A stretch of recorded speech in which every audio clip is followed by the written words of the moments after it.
ہم انسان بہت جلد باز ہیں، اللہ کارساز ہے۔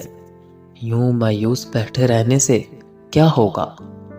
ہم چاہتے ہیں جو ہم نے مانگا ہے وہ ہمیں فوراً ہی مل جائے۔ دیکھو، معجزہ تو اللہ کے روبرو کھڑا ہونے سے ہی ہوگا، لیکن ہم بھول جاتے ہیں کہ اللہ نے ہر چیز کا ایک وقت مقرر کر رکھا ہے۔ دیکھو، یقین کا دعویٰ کرتے ہو تو یقین رکھو بھی، یہ سوچ کر کیوں گھبراتے ہو کہ آگے کیا ہوگا؟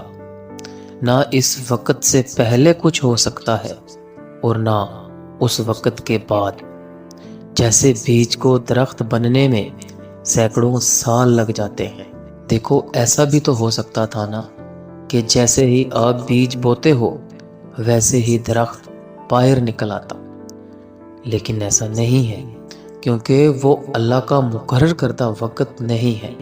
تم سوچتے ہو یہ بے چینی تمہیں ستاتی ہے، تو دیکھو جب کوئی ایسی آزمائش آ جائے کہ آپ کو کوئی راستہ نظر نہ آ رہا ہو اور آپ حق پر ہوتے ہوئے بھی مشکلات کا سامنا کرنا پڑ رہا ہو، تو ایسے میں اپنے اللہ پر یقین اور پختہ کر لینا اور اپنے رب العالمین سے التجا کرنا، اور جو آپ کے دل میں ہو وہ کہہ کر پرسکون ہو جانا۔ اللہ پر یقین کی آخری حد یہی تو ہے کہ اپنا ہر فیصلہ اللہ کے سپرد کر دینا، اور جان لو تمہاری جلد بازی ہی تمہیں تھکا دیتی ہے۔ تم ہر بار جلد بازی میں نافرمانی کر جاتے ہو اس کے ہر فیصلے پہ، مگر اس کی محبت ہر بار تمہیں تمہاری محبت سے بچا لیتی ہے، لیکن تمہیں ہر حفاظت سزا ہی نظر آتی ہے۔ تم دیکھتے نہیں، پر زندگی تمہیں ہر ایک حقیقت دکھاتی ہے۔ جس نے سنا ہے تمہیں ہر دفعہ اس کی ایک دفعہ سن لینے سے کیا ہوگا؟ سن کے دیکھو اللہ کو، پھر تمہیں کچھ بھی نہ چاہیے ہوگا۔ اس کی چاہ کو چاہو، پھر وہی ملے گا جو تم نے چاہا ہوگا۔ تم راضی رکھو اسے، پھر وہی ہوگا جس پر تمہارا دل راضی ہوگا۔ لیکن سب سے پہلے تو آپ کو یہ بات یاد رکھنی ہے کہ یقین کے بنا دعائیں بھی ادھوری ہیں۔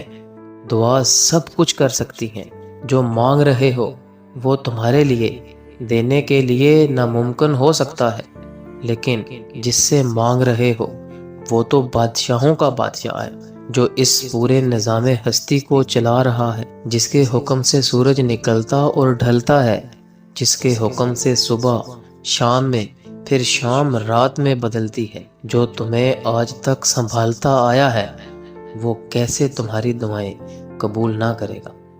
اللہ سے جب بھی مانگو، جیسے بھی مانگو، وہ ضرور سنتا ہے۔ وہ تمہاری خاموشیوں کو بھی سنتا ہے اور تمہارے سینوں میں چھپے ہر راز سے واقف ہے وہ۔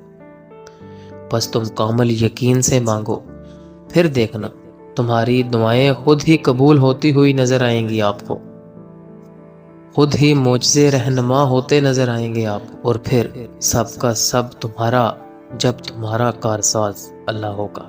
اور وہ جو سب عیب دیکھ کر بھی تم سے نفرت نہیں کرتا، اور وہ جو خطاؤں پر بھی پکڑ نہیں کرتا، وہ جو نافرمانیوں پر بھی دعائیں رد نہیں کرتا، اور وہ جو بندوں کی سستیوں کا بھی ساتھی ہے، اور وہ جس کا ہونا تنہائی میں بھی کافی ہے، اور وہ جس کی محبت ہر محبت کے آگے ناقص ہے، اور وہ جسے منانے کے لیے ایک ندامت کا آنسو کافی ہے، اور وہ جو ہمیشہ سے باقی ہے، ہاں وہی اللہ ہے۔ اور جب اللہ پر یقین ایمان ہو، جب وسائل اور ذرائع نہ ہوں، اور پھر یقین ہو کہ اللہ مسبب الاسباب ہے، وہ اسباب کا پابند نہیں، وہ اسباب کا محتاج نہیں، بلکہ اسباب اس کے محتاج ہیں۔ اگر ایسا یقین ہے تو ایمان ہے، اگر ایسا نہیں ہے تو پھر آپ کا یقین اسباب پر ہے،